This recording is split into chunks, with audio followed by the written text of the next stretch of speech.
ಅದು ಬೆಂಗಳೂರಿನ ಪ್ರತಿಷ್ಠಿತ ಸರ್ಕಾರಿ ಆಸ್ಪತ್ರೆ.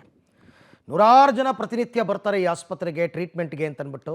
ಸರ್ಕಾರ ಹೇಳ್ಕೊಳ್ಳುತ್ತೆ ನಾವು ಜಿಲ್ಲಾಸ್ಪತ್ರೆಗಳಲ್ಲಿ MRI ಸ್ಕ್ಯಾನ್ನು ಕೂಡ ರೋಗಿಗಳಿಗೆ ಉಚಿತವಾಗಿ ಕೊಡ್ತೀವಿ ಅಂತ. ಆದರೆ ಈ ಆಸ್ಪತ್ರೆಗೆ MRI ಮಷಿನ್ನೇ ಕೊಟ್ಟಿಲ್ಲ.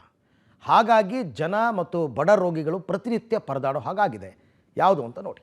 ಬೆಂಗಳೂರಿನ ಪ್ರತಿಷ್ಠಿತ ಸರ್ಕಾರಿ ಆಸ್ಪತ್ರೆಯಲ್ಲಿ ಅವ್ಯವಸ್ಥೆ. ಕೆಸಿ ಜನರಲ್ ಆಸ್ಪತ್ರೆಯಲ್ಲಿಲ್ಲ MRI ಸ್ಕ್ಯಾನ್ಗಾಗಿ ಆಸ್ಪತ್ರೆಗೆ ಬರುವ ರೋಗಿಗಳ ಪರದಾಟ. ಹೇಳ್ಕೊಳ್ಳೋದಕ್ಕೆ ಇದು ಪ್ರತಿಷ್ಠಿತ ಸರ್ಕಾರಿ ಆಸ್ಪತ್ರೆ. ಸರ್ಕಾರಿ ಆಸ್ಪತ್ರೆಗಳಲ್ಲಿ ಎಲ್ಲಾ ಸೌಲಭ್ಯ ಇರಬೇಕು ಅಂತ ಸರ್ಕಾರ ಪದೇ ಪದೇ ಹೇಳುತ್ತಿದೆ.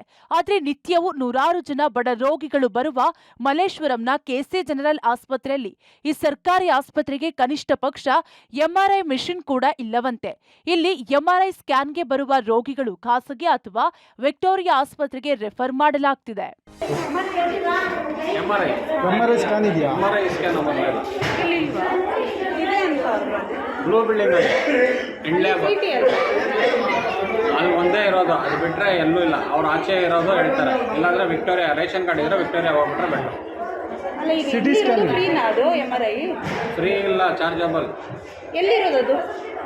ಇಲ್ಲಿ ಮೆಡಿಸಿಟಿ ಅಂತ ಒಂದಿದೆ ಆಚೆ, ಪ್ರೈವೇಟ್ ಅದಕ್ಕೆ ಹೇಳ್ತಾ ಇರೋದು. ವಿಕ್ಟೋರಿಯಾ ಹೋಗ್ಬಿಡಿ. ಫ್ರೀ ಇಲ್ಲ ಸರ್? ಇಲ್ಲಿ ಫ್ರೀ ಇಲ್ಲ, ನಮ್ಮ ಹತ್ರ ಮಿಷನೇ ಇಲ್ಲಲ್ಲ ನಾವು ಫ್ರೀ ಕೊಡೋಕ್ಕೆ. ಈ ಹಿಂದೆ ಆರೋಗ್ಯ ಸಚಿವರು ಅನೇಕ ಬಾರಿ ಕೆಸಿ ಜನರಲ್ನಲ್ಲಿ MRI ಸೇವೆ ನೀಡುವ ಬಗ್ಗೆ ಭರವಸೆ ನೀಡಿದ್ರು. ಜೊತೆಗೆ ಆಸ್ಪತ್ರೆ ಅಭಿವೃದ್ಧಿಗೆ ಕೋಟಿ ಕೋಟಿ ದುಡ್ಡು ಬಿಡುಗಡೆಯಾಗುತ್ತದೆ. ಆದ್ರೆ MRI ಮಿಷನ್ ಇಷ್ಟು ದೊಡ್ಡ ಆಸ್ಪತ್ರೆಯಲ್ಲಿ ಇಲ್ಲ ಅಂದ್ರೆ ನಿಜಕ್ಕೂ ಅಚ್ಚರಿ. ಪವಿತ್ರ, ಪಬ್ಲಿಕ್ ಟಿವಿ, ಬೆಂಗಳೂರು.